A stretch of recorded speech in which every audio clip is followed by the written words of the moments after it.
Good evening. I had a lady come to me not too long ago with a Canon camera, and she was looking at all these picture symbols, and she was like, what are all these symbols? And I felt bad for her because I really didn't know myself at the time, and I told her that if she would come to my channel, I would make a video about this so that she could actually see for herself what these symbols are.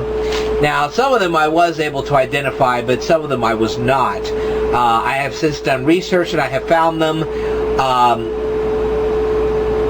I don't have the pictures with me, but I was able to write down what I could, and I will tell you what those symbols are. Most cameras, especially like the one I use, I have a Kodak, they don't have that many symbols. The reason why this one does is because I guess they kind of feel that you couldn't figure out what kind of good lighting or whatever to use for certain pictures, so they have just kind of set this up for you. They pre-programmed your camera basically for all kinds of situations. That was really nice of them, but it also causes a great deal of confusion for the person who owns the camera, especially if the person is middle-aged or a senior citizen or something like that. Then it really causes confusion. But here comes the symbols. If you see a picture of a lady's head, that's a portrait, okay? That would be like if you went to Sears Portrait Studio and you had your portrait taken, okay? So that when you turn it to that mode, that's what you'll get. You'll see a picture of a moon. Anytime you're taking pictures of people at night, you have them outside under the stars, you're trying to take a picture of them, you put your camera on that symbol and you'll take a good picture of them. Then there's the boy and the dog. If you've ever dealt with kids and you know how active they really are, you need your camera set to a position where you can actually capture what they're doing without it blurring all over the place. And that's what the boy and dog means, is that it's a good way to take pictures of kids and pets, because I'll tell you what, pets can be just about as active as any kid. I know, I own a cat. Sun and umbrella, that's a setting you would put your camera if you were on the beach. I will tell you though, do not subject your digital camera to mass doses of heat, because if you do, you can melt the board inside your camera. My personal suggestion is to take your digital camera when you're not using it, put it in a plastic bag, seal it up nice and tight, and put it in a cooler to keep the camera cold. Put it in. Make sure the camera is in something nice and dry first, and then put it in the cooler to keep it nice and cold.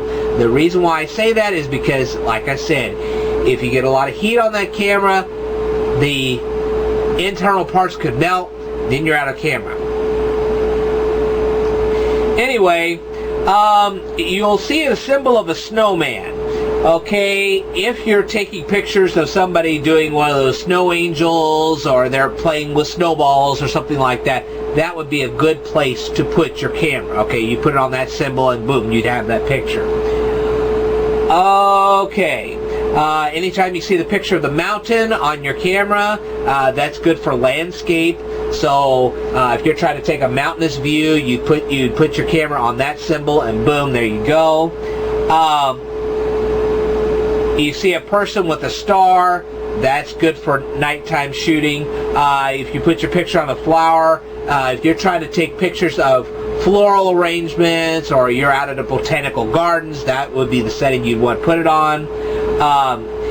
You'll see the picture of the sun on your camera. If you put it there, you know how if you're on the beach and it's a sunset and it's a beautiful sunset, you want to capture it, that would be the setting you'd put your camera on to get that sunset. Okay, you'll see a party horn on your camera. That's for indoor picture taking, especially at a birthday party or some sort of fiesta that you're having, a Christmas party, whatever. You'll see the picture of fireworks. That is strictly for fireworks display. You're outside, it's 4th of July, you want to take pictures of the fireworks, you set your camera on that setting and you get a beautiful picture. You'll see the picture of a fish. If you have a great big water aquarium and you want to take pictures of your elegant fish, you'd set your camera to that symbol and boom, you'd have a good picture. if you want to set your camera to ISO, that would be for low lighting. Okay, if you have low lighting in the room, you set it to ISO, it'll give you better lighting. Alright, the letter P on your camera is for program mode. Auto is for auto mode. And if you just don't know what really you're going to take, you can put the camera on the camera with heart, and the camera should figure out for you what you really want to take. Not always, but it's supposed to anyway. Okay, I hope that helped you out. If you have any further questions, leave them in the comments section below. I will tell you more in a future video, so stay tuned.